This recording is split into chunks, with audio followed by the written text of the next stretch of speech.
Bienvenidos a Pulso Político. Estamos hoy con el doctor Francisco Andino, ex ministro de Salud y ex gerente de Hospital Teodoro Maldonado Carbo en la ciudad de Guayaquil. Doctor, un poco se habla de la fiebre amarilla, de la tosferina, su lectura de todo esto que se palpa en el país a consecuencia también del manejo médico que se presenta, de no tener vacunas, de la desesperación justo entrando a clases. ¿Cuál es su pálpito como médico, pero también como ex autoridad en esta cartera de Estado? Bienvenido, muy amable.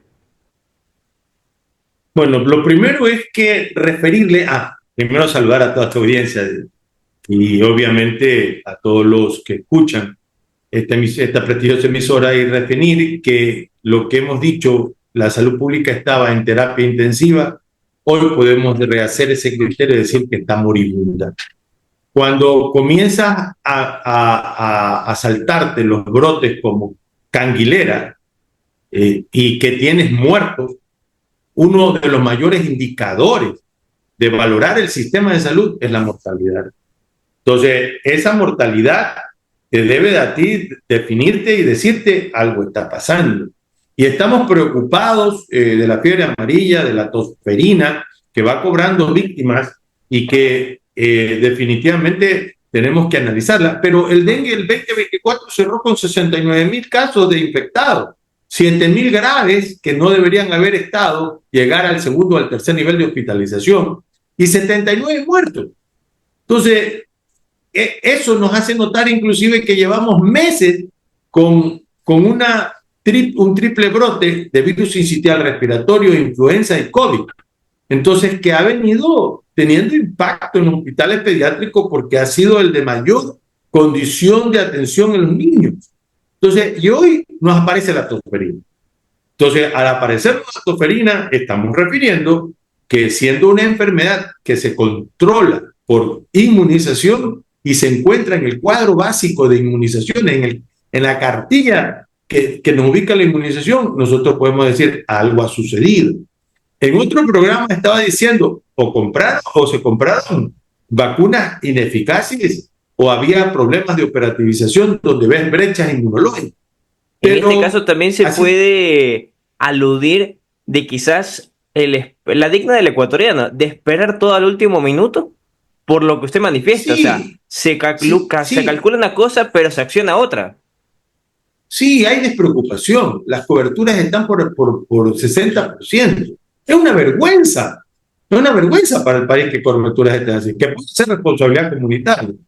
Pero hay otro elemento que no lo teníamos en análisis, y el día de ayer, uno de los miembros del Foro Permanente de la Salud nos lo comentaba, el doctor Tomás Rodríguez. Pero, oye, ¿y los apagones? Los apagones te rompen la cadena de frío del biológico. Ah, me imagino que el banco de vacunas debe tener un generador, pero el centro de salud lo tenía, no. No. Entonces, y lo guardaban ahí. Y al colocar una vacuna no debidamente protegida, que la pila de congelación llega a cierto tiempo, obviamente lo que estás metiendo es agüita, nada más, inactiva. Entonces, hay que analizar todas estas condiciones para saber qué sucedió. Pero en este marco, el control de tosferina es inmunización, pero una buena inmunización, con técnicas apropiadas, con condiciones apropiadas y con suministros apropiados, porque lo que estamos viendo, inclusive el desajuste comunitario en los centros de salud, no debe pasar. Porque tú puedes vacunar en una semana a toda la población educativa, ya haces un bloque de contención. Vienen las mujeres embarazadas, hace otro bloque de contención. Vas a los de la tercera edad y a los inmunodeprimibles vas haciendo otro bloque de contención, pero son los niños lo de mayor impacto y las mujeres embarazadas lo de mayor impacto que debemos tener en consideración. Entonces, para ello debe de existir un programa. A ver, nosotros planteamos como Foro Permanente de la Salud una vacunación por el Consejo Nacional Electoral, por la métrica de Por la la métrica. programación del Consejo Nacional Electoral que se lo entregamos al gobierno de Lazo a través del señor Carlos Cuevas. Lo tenemos publicado en revistas de impacto, pero Pero, ¿qué pasó con aquello? es Quedó en la decir, nada. logramos, no, porque se logró revertir el COVID en la época de Lazo, Ok. precisamente con una vacunación masiva. Entonces, cuando tú tienes problemas epidemiológicos, sean bacterianos, parasitarios o virales, cada microorganismo se comporta en la cadena de contagio de forma diferente. Y al comportarse de forma diferente, uno tiene que actuar de forma diferente. Entonces ahí viene, tenemos tanta pesadez en nuestro sistema informático del Ministerio de Salud Pública que tiene dos sistemas operativos para guardar una misma información. PRAS y SIGOS, en el caso de algunas provincias SIGOS. Y entonces, si tienes una información real de ello, ¿por qué la vigilancia epidemiológica sigue siendo pasiva y no activa? Cada caso de una enfermedad debes de mirar tú un cerco epidemiológico, construir verdaderamente efectos benefactores en la salud y evitar que otras personas se contagien. Pero aquí estamos viendo un aspecto, lo que usted acota. Ok, cuando fue la pandemia del COVID-19, ya era un tema que venía de, por ejemplo, desde el 2020, marzo del 2020, y obviamente se buscaba la solución. El gobierno de Lenín Moreno no lo concretó. Posteriormente ingresó Guillermo Lasso, quien puso que su plan inicial era el tema de la vacunación. Usted lo acaba de explicar a detalle cómo se dio, cómo fue la explicación desde el sector médico. Pero en este caso, toma casi que por sorpresa, pese a que decía un canal de televisión que la tosferina ya venía presente el año pasado en la recta final del 2024, pero no se pudo hacer nada. Es todo esto que uno dice, ¿qué se decide? ¿A qué medida? Y a consecuencia de un médico como usted, ¿qué cree que pasa? ¿Es que la gente a la interna no calcula o es que las autoridades deciden esperar al último minuto? Lo que sucede es que estamos haciendo pobres teorías epidemiológicas y sanitaristas. Estamos tratando de parchar la llanta vieja. Y el tema, inclusive del barbijo, que no se descarta, es como parchar la llanta vieja. Entonces, cuando tú estás mirando, inclusive son presupuestarios los temas. El Ministerio de Finanzas en diciembre del año pasado le quitó $1.000 millones, le retiró $1.000 millones a salud y a Sí. educación.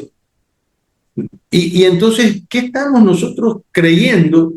Que la pobre gestión de la meso y la microgestión no guarda síntesis con la macrogestión, pero ahí vienen otros factores.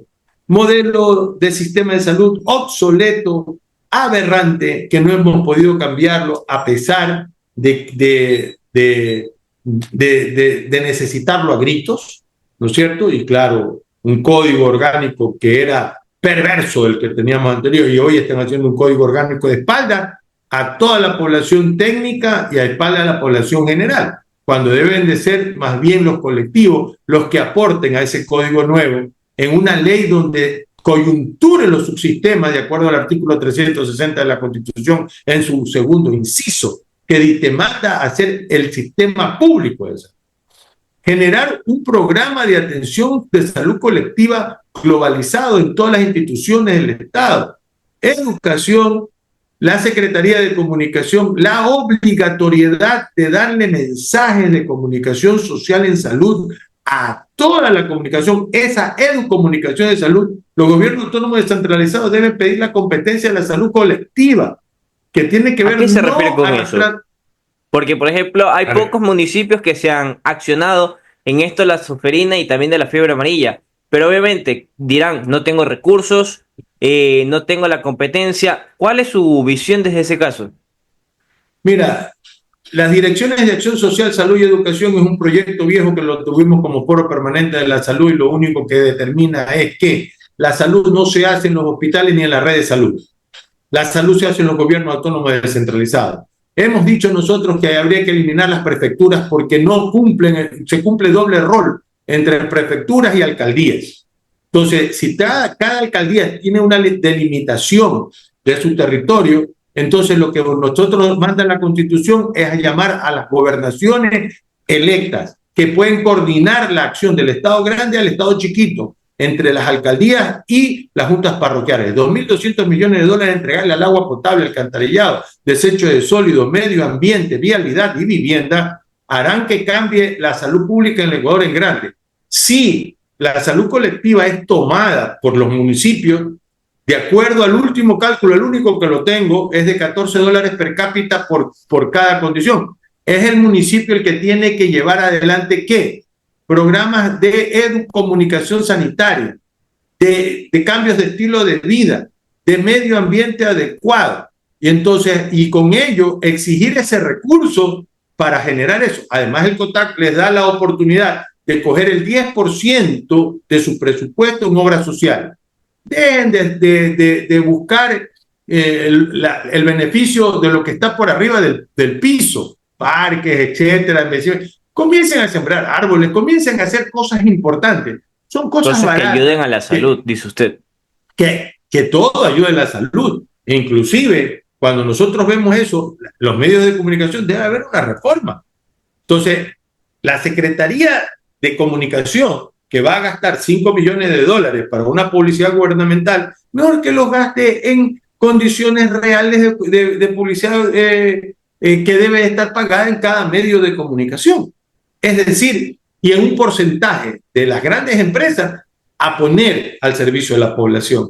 Entonces, educación, bienestar social, medio ambiente, gobiernos autónomos descentralizados, Ministerio de Salud y un gobierno que proactive frente a la salud, no vamos a tener estos problemas.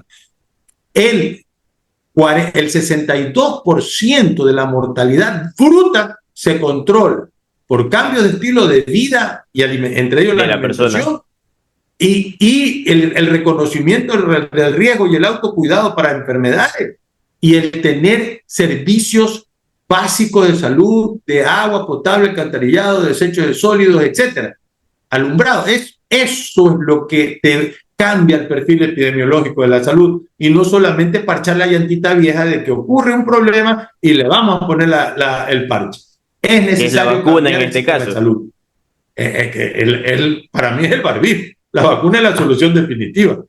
Okay, o sea, para usted es las mascarillas, el parche. Para otros, la definitiva es la inyección en este caso. La inmunización. Y en el caso de la fiebre amarilla, que no vas a poder controlarlo, porque en la parte selvática es difícil controlar el indicador aético. Pero ¿qué pasa si una fiebre amarilla se traslada a la ciudad? Tremenda epidemia. Se hace más grande todo. Claro que sí. ¿Por qué? Porque tenemos todas las condiciones de un índice aético elevadísimo. No nos dicen del indicador apretado que antes tanto hablábamos, de infestación de casa, de los indicadores pupales, de mirar que si eliminamos los criaderos, lavamos los tanques, generamos acciones verdaderamente que para derrotar el Aedes aegypti se necesita una gran movilización de la gente. El gobierno tiene dos factores interesantes en comunicación. La señora esposa del presidente de la República, que tiene una gran empatía precisamente que debería llevar adelante esta condición.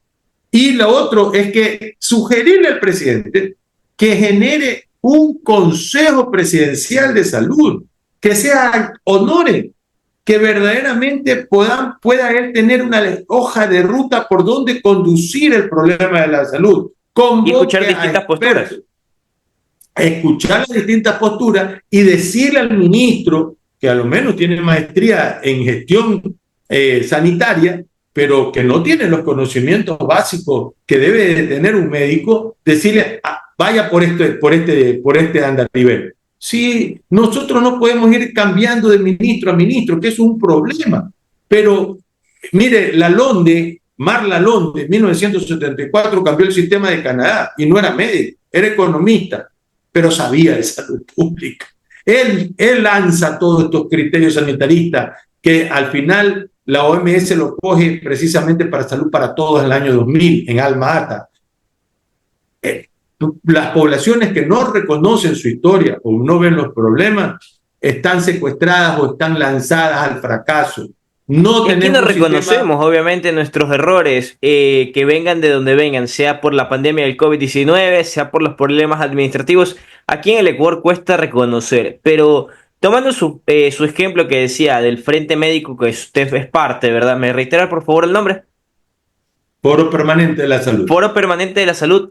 Ellos, ¿cómo toman la postura también cuando el presidente Noboa designa como tal a un abogado? ¿Ustedes cómo tomaron la postura de designar a un abogado que, ok, tiene lineamientos de medicina por su padre y todo su entorno familiar, pero al accionar de hasta hoy ministro, y también el cambio constante, como usted lo reitera, ¿cómo ustedes como Foro Permanente de la Salud lo catalogan? Bueno, yo creo que ha sido tortuoso la designación de ministro. El primer ministro de Salud es médico, un cirujano oncólogo que de salud pública no hizo nada. El segundo ministro, un empresario, ¿no es cierto?, de la ciudad de Quito, en red precisamente de servicios de atención privada para la salud, que trató nada. Entonces, si usted me dice a mí que los médicos son la solución, depende de qué tipo de médico, depende de qué perfil tenga. Entonces, un funcionario en esa cartera de Estado tiene que ser politécnico, tiene que tener un porcentaje de político para generar la política, y entre ellas la comunicacional, y la otra que debe tener técnico. Entonces, Que cuando debe usted me entender más dice salud eso, como tal. claro, debe entenderlo. Sé que el ministro Lama tiene maestrías en administración, ya, pero ¿qué hace un ministro cuando hay una ley perversa llamada la ley de contratación pública que no le permite el acceso de medicamentos, insumos y dispositivos a los hospitales? Eso tiene que cambiarlo el Congreso, pues. ¿Pero por qué no lo cambian? A ver, ¿por qué no lo cambian Porque si no lo sabemos quieren. que ese es el problema? Porque son auspiciados y financiados por los proveedores de salud. Es simple. ¿Por qué no restituimos el Instituto Nacional de Higiene? Porque el registro sanitario eliminaría las proveedurías perversas de medicamentos, alimentos, insumos que tienen un registro sanitario documental y no laboratorial. Entonces, si vamos a mirar esto, tenemos que cambiar el entorno corrupto por un entorno proactivo. Y aquí es que viene la grave condición. O cambiamos, o si no, seguimos sumando muertitos, ¿no? 11 de tosferina, 8 de leptospira, 1 o 2 de fiebre amarilla, 79 de dengue, y de este año no lo sumamos, y seguimos mirando sobre el COVID, sobre el virus sincitial respiratorio, y la grave condición, cuando tú no atiendes la salud en el primer nivel, en la base, entonces tienes que atenderlo en el segundo o el tercer nivel. ¿Cuánto cuesta una cama hospitalaria por paciente per cápita Mínimo $100 en un diarios. hospital? No, 500 a 600, mi querido Tadeo. Y una de terapia intensiva per cápita. Y una de terapia intensiva te vale 2.500 a 3.500 diarios. Entonces, y cuando miramos esto, le hemos dicho al señor Peña, oiga, cambie el tema de la... Pero ahí voy a una parte, ya que usted lo menciona, Eduardo Peña. ¿Qué rol podría cumplir el IES y el Ministerio de Salud, que son dos entes aparte, unirse con el afán de mejorar el sistema médico? Estamos viendo que el doctor Peña sí es médico, no lo pone en profesión, creo que nunca lo ha ejercido a plenitud. El doctor Lama, el abogado Lama, porque él es abogado de profesión, obviamente tiene sus conocimientos, usted dice que tiene las maestrías y todo, pero ¿qué pueden hacer estos dos monstruos, obviamente el uno con menos presupuesto que el otro, para poder sanar este calvario que es así, del sistema médico, que tiene que pasar una catástrofe mal comunicada, en eso comparto con usted, para poder recién accionar? Mucho. Mira, cuando te digo el artículo 360 de la Constitución, en el segundo inciso, te dice: genérese o construyase el sistema público de salud. El sistema público de salud está dado por el MSP, que tiene cerca de 1.900 unidades de atención primaria, por el IES, el ISPA y el ISPOL. Entonces, un sistema de salud que nosotros lo hemos referido, tengo el plan 2050, ¿no es cierto?, que lo hemos difundido para que nos escuchen los políticos, porque es voluntad política lo primero. Entonces, al señor Peña le hemos entregado un proyecto llamado ProSalud, donde el Seguro Social tiene que construir o generar el primer nivel de atención, que no lo tiene porque solamente tiene 48 unidades. ¿Sabes cuánto le ahorraría a la Seguridad Social nuestros aportes al Seguro Social teniendo primer nivel de atención? Cerca de $600 millones anuales, menos, para no pagarlos a los entes privados. porque hemos privatizado la salud desde el 2014 con la red complementaria de salud. Entonces, si nosotros sumamos los anexos del IES, que son dispensarios de los empleadores, tanto públicos y privados, le sumamos que son como 1.100, y le sumamos los 658 de la Seguridad Social Campesina, más los 48 del IES, tiene cerca de 1.800, más 1.900 o 1.800 que tiene el MSP, genera una gran red de atención primaria en salud, que es donde tienes un enfoque. ¿Cuánto te cuesta la atención per cápita en la seguridad social en el primer nivel de atención? $22.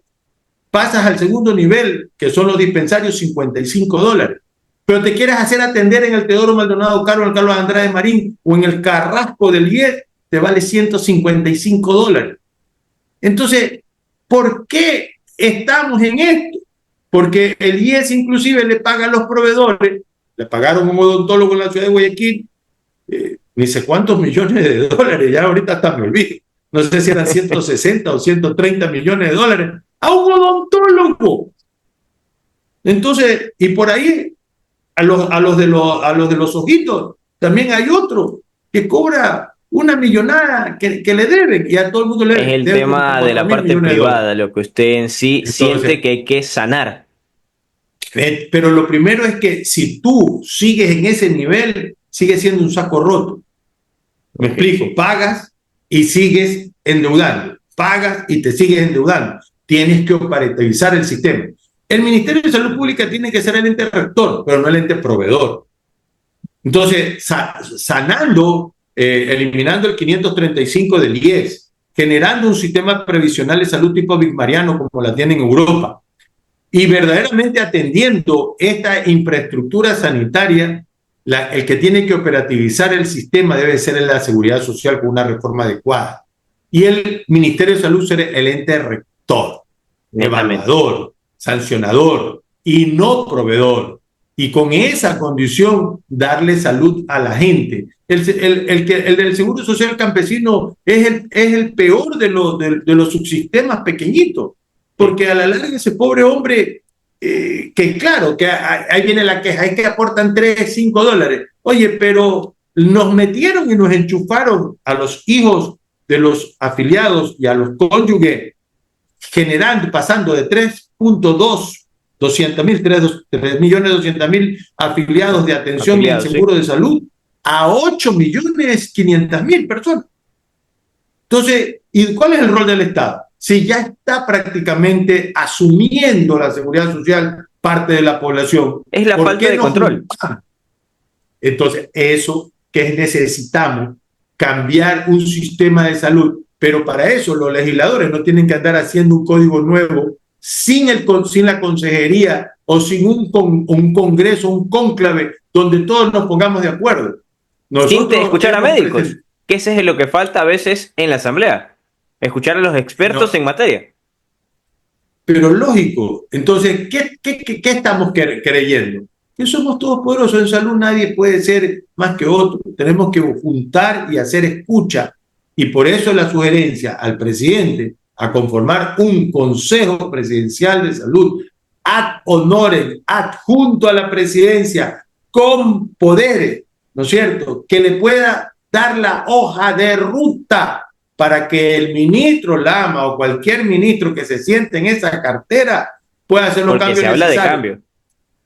Exacto. Y cuando este Consejo Presidencial de Salud vaya a la asamblea, el Consejo sea escuchado, porque no se podría hacer nada del Ejecutivo si no tenemos un legislativo coherente con las necesidades del pueblo y no de espaldas. Y tratar de recuperar, por decreto ejecutivo, puedes recuperar el INH, derogando el decreto 1290 del 13 de septiembre del 2012.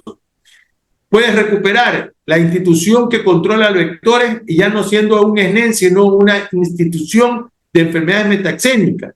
Puedes adscribir o recuperar el Hospital Neumológico J. Alfredo Valenzuela y que tengamos un método inclusive distintivo para el tema de la tuberculosis, que en Guayas tiene el 54% de todos los casos a nivel del país. con 83% de tuberculosis drogoresistente y que han fallecido de XDR. No es el problema de la tuberculosis en las cárceles, es en la comunidad, no es en la cárcel. La cárcel es el reflejo de lo que está pasando en la comunidad. El VIH y las enfermedades de transmisión sexual crecen como no tienes ni idea. Y no es verdad que hayamos hecho contención porque no hemos llegado a la estrategia 90-90-90 el 2000. Ni llegaremos al 2030 con la estrategia 95-95-95. Enfermedad que no busca o epidemia que no busca, no la encuentras. No hay cómo de salir. Exacto. Aquí está la lectura del doctor Andino, que es muy clara, y rescato lo suyo de crear este foro permanente adjunto a la presidencia de la República, ad honorem de varios médicos con el afán de dar ideas de poder salir adelante del Ecuador que cada vez se hunde en temas médicos, cuando hay, por ejemplo, temas como la tosferina y en su momento fue la pandemia del COVID-19. Doctor, quiero agradecerle por su tiempo aquí en Pulso Político. Tadeo, un gusto de saludar. Muchísimas gracias a todos, nos reencontramos en un siguiente capítulo.